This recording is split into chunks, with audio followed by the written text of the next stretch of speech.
બોલિવૂડના દમદાર અભિનેતા સની દેઓલ હાલ સરહદી જિલ્લા કચ્છની મુલાકાતે છે અને તેમની હાજરીથી કચ્છનું પ્રવાસન ફરી એકવાર ચર્ચામાં આવ્યું છે।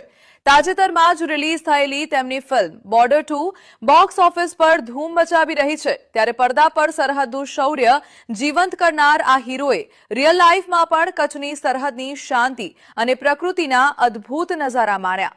સની દેઓલ ખાસ પોતાની અત્યંત દુર્લભ અને લક્ઝરી કાર લઈને બાય રોડ કચ્છ પહોંચ્યા હતા।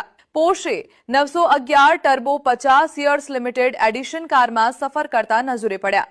વિશ્વભરમાં માત્ર 1974 યુનિટ બનાવાયેલી આ કારમાં 3.7 લિટર ટ્વિન ટર્બો એન્જિન છે, જે આશરે 650 હોર્સ પાવર ઉત્પન્ન કરે છે અને માત્ર 2.7 સેકન્ડના 0 થી 100 કિલોમીટર પ્રતિ કલાકની ઝડપ પકડે છે। ધોળાવીરા નજીક આવેલા રોડ ટુ હેવન તરીકે ઓળખાતા માર્ગ પર સફેદ રણની વચ્ચે જ્યારે સની દેઓલની આ મોંઘેરી કાર પસાર થઈ ત્યારે જાણે કોઈ ફિલ્મી દ્રશ્ય સર્જાયું હોય એવો માહોલ બન્યો। આ નયનરમ્ય પ્રવાસનો વિડીયો સની દેઓલે પોતાની ઇન્સ્ટાગ્રામ સ્ટોરીમાં શેર કર્યો હતો, જેના કારણે કચ્છના પ્રવાસનને વૈશ્વિક સ્તરે એક નવી ઓળખ મળી છે। બોલિવૂડ સ્ટારની આવી મુલાકાતો એ સાબિત કરે